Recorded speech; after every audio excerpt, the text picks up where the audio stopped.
This is Democracy, a podcast that explores the interracial, intergenerational, and intersectional unheard voices living in the world's most influential democracy. Welcome to our new episode of This is Democracy. Today we're going to discuss one of the most important issues that confronts us every day, from the Supreme Court to hiring practices, to social relations, the relationship between religion and democracy, and in particular, how people of deep faith can find place for themselves and, in fact, enhance our democracy on a day-to-day basis.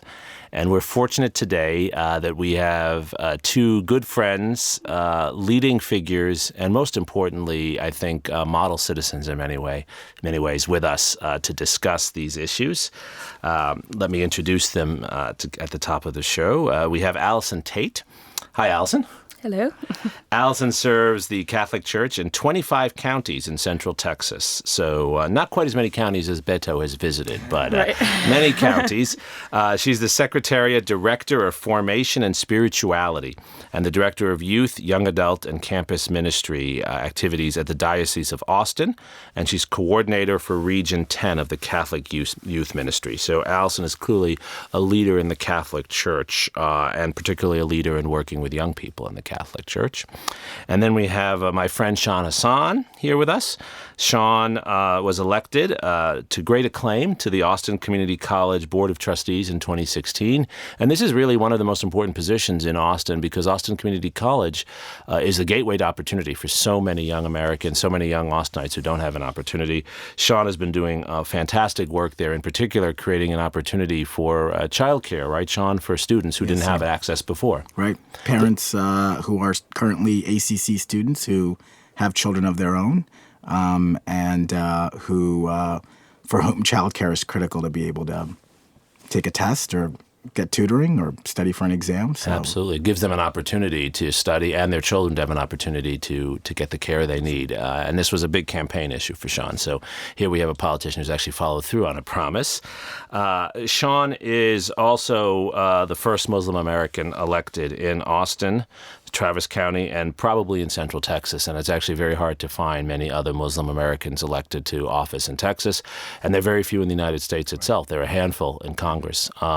So we're very lucky to have leaders in the Catholic and Muslim community here with us to talk about democracy. They're also leaders in our democracy. Before we turn to them, we have Zachary's poem, which will reflect on Zachary's thoughts on religion. Right, Zachary? Yeah. Okay, so let's go. Okay. It's titled An American Jew. I am an American Jew, the sort of Jew whose prayer is the hopeful word issued to himself in the school hallway, whose tallis is a stained polo, whose yarmulke a Yankees ball cap. I am the sort of Jew whose synagogue is the corner where the records are in the rocking chair, the sort of Jew whose holy land is wherever he is not. I am the sort of Jew whose Tanakh is the wisdom of Winnie the Pooh and Camus. I am the sort of Jew whose Shabbat is watching television on the couch on Friday nights, whose rabbi is the voice from NPR on the radio. I am the sort of Jew who says his morning blessings reading the Washington Post. But I am the sort of Jew that remembers. I remember the slaves, the persecuted, the forgotten. I remember tattered souls, gassed, tortured, executed, forgotten. I remember the desert wanderers, the conversos, the wave-churned, boat-filling hopefuls. I remember the Jews. I remember the immigrant in my blood, the forever boats that landed in New York. I remember the poor family selling gaslights in Traverse City, Chicago. I remember the old haberdashery along the Canadian border, far from Slavic shores. I remember the Jews. I remember visiting the synagogue on a Newport Hill, my Devar Torah, the day I became a man. I remember debating on the school bus the merits of Zionism. I remember questioning the Sunday school simplicity. I remember the Jews. Zachary, I think that's the first poem I've ever heard that connects Winnie the Pooh and Albert Camus. That's fantastic. And Jewish faith. It's striking in your poem the connections between being an American and being a Jew. How do you think about that relationship? Well, at least personally, I find that they're very intertwined. And part of what I think is that it's a shared memory as an American Jew of not only the Jewish experience, but also the Jewish American experience. And that's really important to who I am as a Jew. And also, these memories instill many of the same ideas that are in our country, and our country's like founding document. Interesting. So you see a connection, a deep connection between the two. Sean, if I could turn to you first, it's a great accomplishment that Jews can be seen, in many eyes at least, probably not all eyes, in many eyes, as patriotic Americans. It's not that way for many Muslims in our society. How do you deal with that? Well, first, Zachary's a hard act to follow, but I'll do my best. Look, my sense is under the current climate, I think we all know what's kind of what life is like for many individuals who are practicing Muslims or who are culturally Muslim from Muslim countries. And so I don't need to belabor that point, Jeremy. I think it's an opportunity for us to educate others. I think even folks who are allies and friends and otherwise very supportive, by and large, probably have a pretty limited understanding of the diversity within Islam, the history of Muslim contributions to civilization. And some of that is because, rightfully so, perhaps, as a country, we've created, hopefully, a very healthy separation between church and state. But I think perhaps a little bit of the slip that's happened in that is that we don't educate about religion. Right. And so it's an opportunity, perhaps informally at this stage or through formal mechanisms that we create to educate others about Islam, about Muslim history, about Muslim contemporary society, and in the long run, look at what our educational system can do to contribute to understanding about one another, including about one another's religious backgrounds. That makes a lot of sense. Alison, do you agree Catholics have obviously been seen as a part of our country for longer than Muslims have, even though Muslims have been here from the very beginning? But there's also a long tradition of anti-Catholic prejudice, both in the violent kind of the KKK, but also in the sort of unspoken prejudices. So how do you deal with that? Well, I think that it's not as much as, it's not something that I think we currently deal with as much, but we as Catholics benefit from a great tradition of people who have come before, who have really kind of blazed that trail. Certainly we have, Al Smith was one of the first people to have to figure out how to be a Catholic and a politician and be a Catholic in the public sphere. Right. Governor of New York in the early 20th century, ran for president in 1928. Right.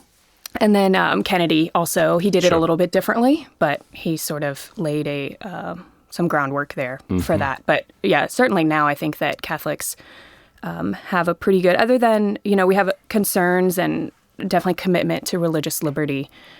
So that is usually how it's stated currently. But the evangelical religious right, which has a whole variety and diversity of followers, and there's really no simple or fair way to stereotype it.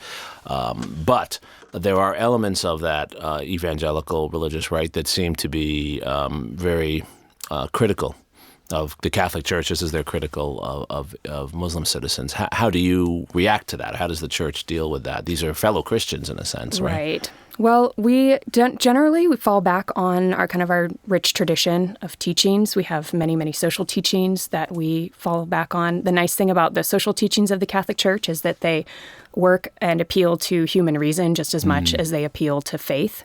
And so hopefully that's something that as a society we can all kind of partake in a conversation together on those topics. Great. Both of you are focusing on education, which makes a lot of sense. So let's talk more specifically. What are some of the educational measures, some of the things we're able to do today, in Sean's sense, to turn this difficult moment into a moment that helps citizens learn more and feel their faith, respect the faith of others, but also respect our democracy. Sean, what are some of the things you've been doing? Well, I think, again, running for office and being in office gives you a certain platform. That's just suicidal. Come on. Yeah. Well, you're close up to it, so you know it well. But it gives, I think, some of us a platform to educate others. I think, again, given healthy societal norms, we've got to figure out, those of us who are in office and running for office, what's the right cadence there between speaking about our faith and making sure that others who don't share our faith backgrounds still see what's universal and what's shared. For me, my work, my reason for running is very much, shaped by life experience and views, but by faith, a commitment in Islam, I believe, to society's most vulnerable, because we're all created by a single creator. We share the connection, that divine light, and so there's dignity in each human being, and we owe it to one another to.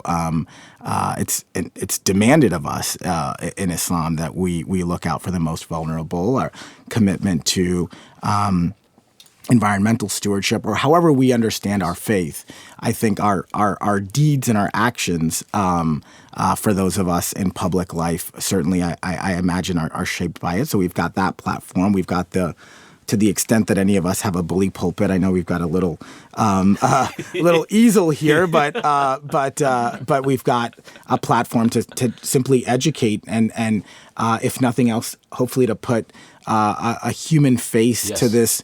Yes. This very sort of amorphous notion that some in society have of who a Muslim is and what Islam teaches. So hopefully our very being and our engagement with others humanizes Muslims for some. And I think then we talk about our faith and how our faith inspires us. So I think as individuals, that's a platform that's available to us. And as I alluded to earlier, I think increasingly those of us who are thinking about this, who are committed to this, whether we're in elected office or whether we're in the roles that you occupy in academia or in other spaces in civil society, government, what have you, may want to look at what is the role of teaching about religious backgrounds and about religion and about civilizations within our public school systems and within the other avenues that we have available. I think that longer term and in a more formal, structured way, that might prove to be promising. Yeah, that's a great comment, and it connects to something that I wanted to bring up with Alison, because I know we've talked about this before. How do we do this appropriately? I mean, I think it's clear, as Sean said, that people need to be more aware and get beyond these stereotypes where too many people grow up watching TV and social media and seeing Muslims as terrorists and Catholics as strange people in medieval costumes or people who do things to children they shouldn't do, right? How do we get beyond that and humanize the individuals? But how do we do that without creating certain alternative religious assumptions in the classroom? And where this has come up, of course, is when we've recently had people run for office who insisted that all courtrooms should have the 10 Commandments posted and that people should have to pledge religious faith in their classroom or that they should have to stand during the national anthem. That's another kind of forced faith action. How can we educate and make people aware without creating new requirements and new stereotypes? Mm-hmm. Right. Well, I think that we have a great, again, in the U.S., we have a tradition where, for 250 years, church leaders and otherwise have been grappling with this. How do we have that religious pluralism that is such an essential element of democracy? Right. So it's very interesting that from the beginning of the U.S., shortly after the Revolution, church leaders in the U.S. were writing to the Vatican, trying to convince them of this new system, that there is hope and that it's actually a system in which they think Catholicism will flourish. So that was various bishops and cardinals. So they were kind of the main church leaders, but even people like de Tocqueville, stated that in some of his writings. This is Alexis de Tocqueville's Democracy in America, which I know every listener has read. Yes, Certainly every student of mine has read it. Yeah, I mean, Parts 1 and 2. Exactly. Very good, Sean. He said, I think that this this atmosphere of democracy will actually allow the Catholic faith to flourish. And I think he used that word, flourish. Absolutely. Yeah. So we have the ability, and it's neat to me that American leadership has really driven that over the past 250 years. And so everything we see is just a new version of that. One of the things that I try to remember that I think is helpful in the education, because it's somewhat of a method, is, charity is practiced at all different levels. So love of neighbor is us sitting in this room and knowing each other. And we know that breaks down barriers and changes perspectives. But that happens on a micro scale, and that's sort of easy to understand, but we also need to practice it on a macro scale, so within our families and kind of going up each level. And if we're truly doing that, and that's a process of self-awareness and self-evaluation, and then the practice of it's challenging. But I think that the practice of that is something anyone can partake in, and yeah. It makes a lot of sense. In the Jewish faith, this is called tikkun olam, right? To repair the world. And you repair the world by starting in your own home, right? Sean, how do you think of that? I wanted to add a couple of things, just building please. on what Alison said and your questions. I think one, to avoid some of the traps that I think you're concerned about, one possible platform is to study faith in sort of the civilizational approach, right, and the cultural approach, so that you're not getting into theology, but you're looking at sort of faith traditions and contributions of faiths over time, and just basic knowledge about faith today. I think here, for example, in the U.S., we have this very sort of Arab notion about Muslims, but the data will tell us otherwise. The majority of Muslims in the world are not Arabs. So I think that might be a way to sort of to approach this. I think building on Alison's point, I think there is a certain, perhaps because it goes back to de Tocqueville and to our kind of founding days, I think we have an assumption of thriving pluralism. And I think pluralism, like democracy, is something you have to keep working at. Yeah. And I think we need to be a little more intentional about pluralism and about pluralistic society. Sure. I think when folks are feeling anxious for whatever reason, those anxieties exist, economic or cultural or gender, changing gender norms, that anxiety plays itself out in different ways. And the counterbalance to that, if it's rooted correctly, I think is this notion of pluralism. Certainly growing up as a Muslim, I always understood that pluralism is a central tenet of Islam. Sure. So there's the compatibility there between Islam and American democracy. But I think we've got to be very intentional with dialogue and with all of the tools and all of the processes that make pluralism kind of alive and real, and not just diversity or not just tolerance, but really engagement. And I just don't know if we're as intentional with pluralism as we should be. And what I'm hearing in your excellent comments is, pluralism takes a lot of work. Yeah. It's hard enough to learn about one faith. Yeah. I mean, I actually have two faiths in my own background, but we all spend our entire lives studying the one or two faiths that we've grown up in. And what pluralism requires is actually studying the others, right? I mean, all Americans should read the Quran as they should read the Bible as basic books of different faiths. So that brings us to a very difficult question, but I think a question that's at the center of a lot of our society today, and hopefully can move us to a more positive perspective. How do we deal with the misuse of religion? And I don't simply mean by those who hate a particular faith and say racist things about it or intolerant things about it, but I mean those who come from within a faith and use that faith to justify horrible behavior. And we have this within every faith, Judaism, Hinduism, Catholicism, Islam. How do we deal with that within our groups? Because I think that's also one of the problems we face today. Alison, how do you think about that? Well, let's see. That's a big question. I mean, it kind of goes back to education, again, staying involved. We are called to be involved. What's interesting about some of the information that the Catholic bishops and the Catholic Church in the U.S. is putting out now is saying that it's sort of reiterating the fact that when we see systems and practices that we don't agree with, that in fact calls us even more greatly be part of that and get involved and start to change things. And to speak out? To speak out, yes. So do you speak out about the abusive behavior of Catholic leaders? Yes. Sins, personal sins, structural sins, that's all very, very important to be explicit about. Be transparent. That's really important. State these things out loud so that we can kind of process and move forward. Gotcha. And forgive and, be with victims, and also just kind of move forward for a better society and kind of community for everybody. Sean, how about you? Two thoughts come to mind, Jeremy. I mean, one is I think those of us who come from faith backgrounds for whom faith is sort of very much, whatever shape it takes, whatever form it takes, is very much a part of our life. I think we need to, with some consistency and regularity, speak about these broader values from a faith sort of background, anchored in faith. I think what sometimes gets missed, I think, in that bridge is, folks we're speaking to hear about compassion or care for the poor or environmental stewardship or equality or whatever those values are, but they see it as somehow anchored in secularism or in sort of Western notions of how the world should work, when in reality, these are very much shared universal values.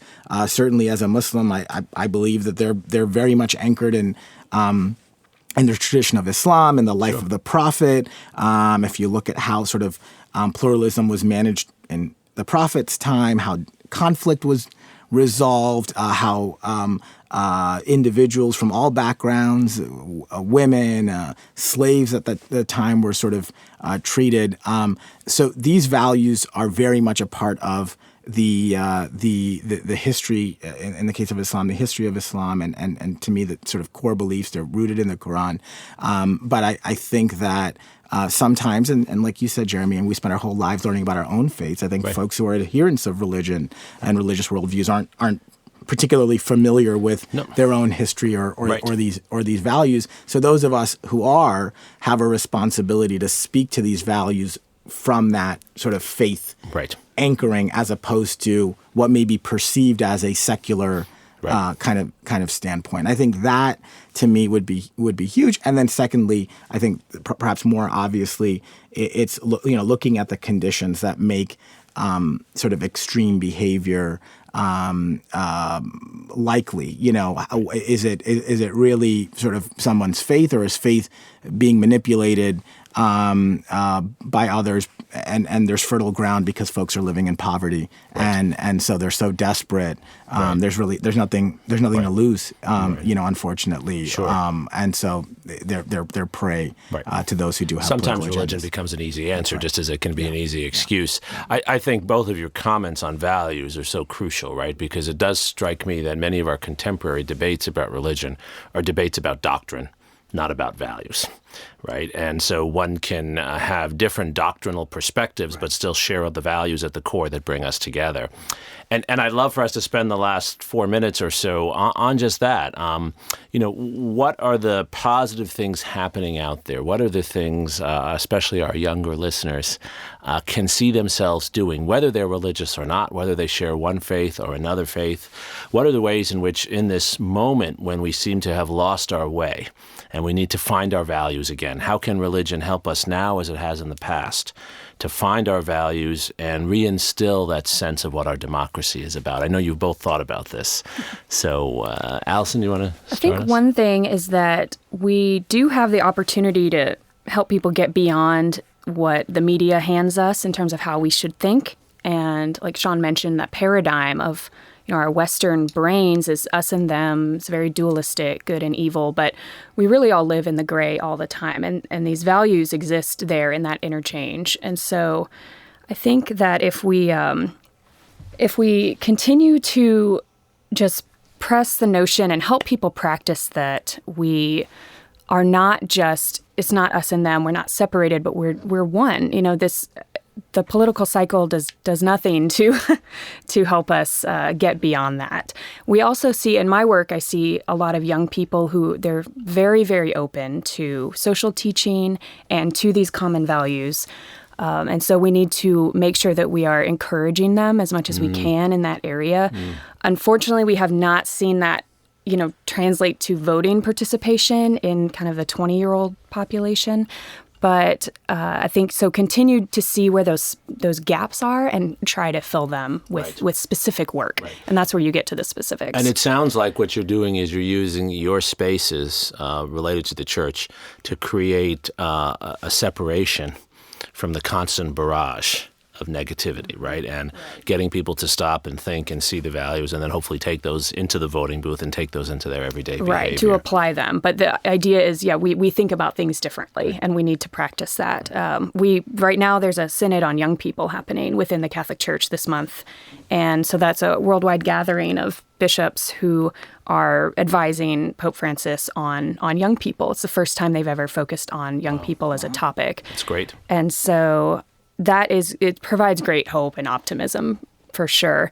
But it also reminds us of that global perspective, because it's not just young people in the U.S., it's young people, or in the Western world, it's young people from all over the entire world. This is, again, how values transcend boundaries. Yes. And locally we did some prep work for that synod and sent some information ahead of it. We surveyed about 700 young people and asked them, what is important to you? What can the church do to help you live your life as a Catholic, or even non-Catholics? We had some non-Catholics who took the survey. And one thing that came through very clearly was a commitment to the common good. And so I think that's just important to remember that is there. Less talk about polarizing political issues, more stress on the common good and shared values. That's my sense of my students, certainly. That they care about the environment. They care about economic opportunity. They really are not concerned about who marries whom. Yes, and that's what they want to hear from their leaders in all spheres of their life. Wow. Sean? What came to mind as we were talking about both sort of the fact that this is global and not just here, or not limited to our country, and as you're talking about shared values, is the work of the Aga Khan Development Network. And I'm not sure how familiar, Jeremy, given your background up in Boston at Harvard, how familiar you are with the work of the Aga Khan Development Network, but it is one of the largest NGOs in the world, founded by a Muslim leader and informed by Muslim values. Absolutely. And is doing work in cultural preservation and in addressing sort of, generational, intergenerational, multi-generational poverty, economic opportunity. And so you see, I think, to the point that both of you all have made, is a sort of the organizational or institutional embodiment of values. Right. And so that is occurring at a global level. And I think to the point that you all have made is, if we work backwards from there in our own lives, in our own communities,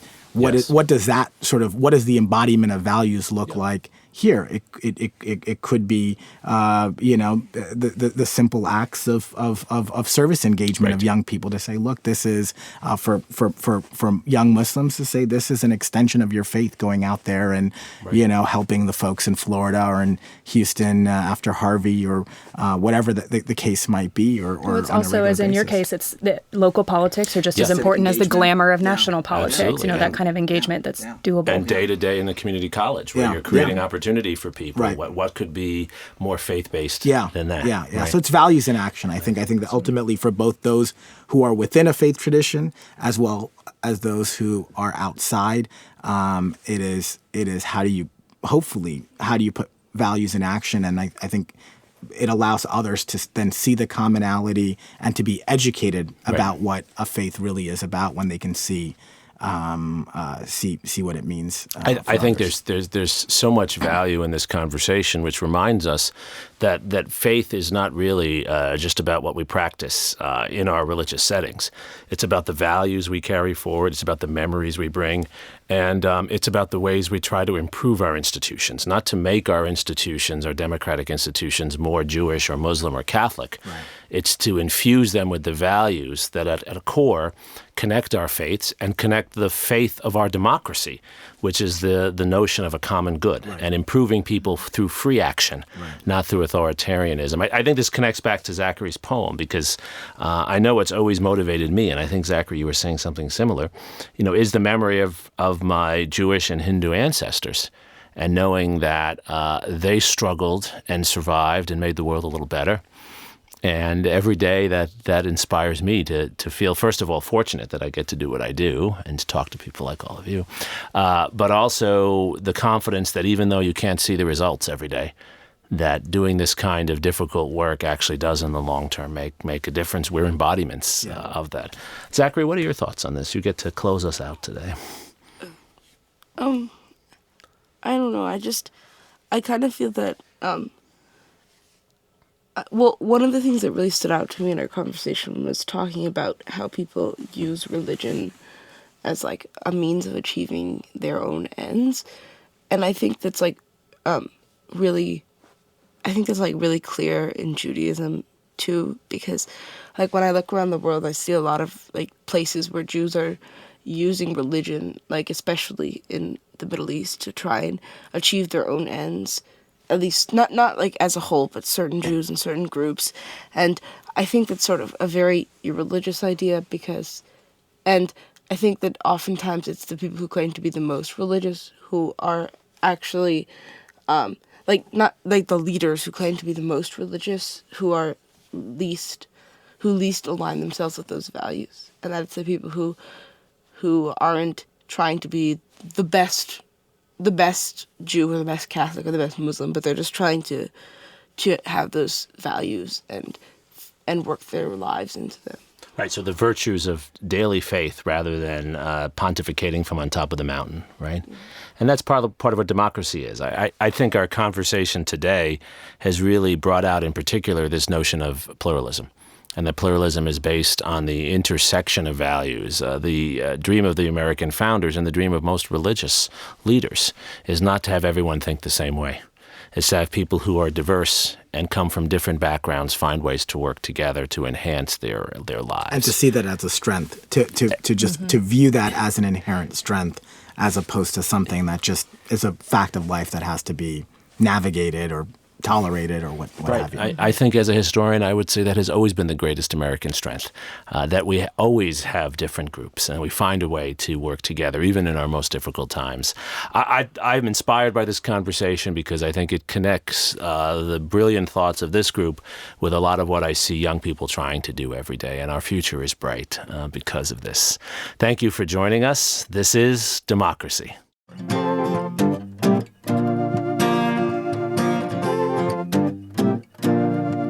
This podcast is produced by the Liberal Arts Development Studio and the College of Liberal Arts at the University of Texas at Austin. The music in this episode was written and recorded by Harrison Lemke, and you can find his music at harrisonlemke.com. Subscribe and stay tuned for a new episode every Thursday featuring new perspectives on democracy.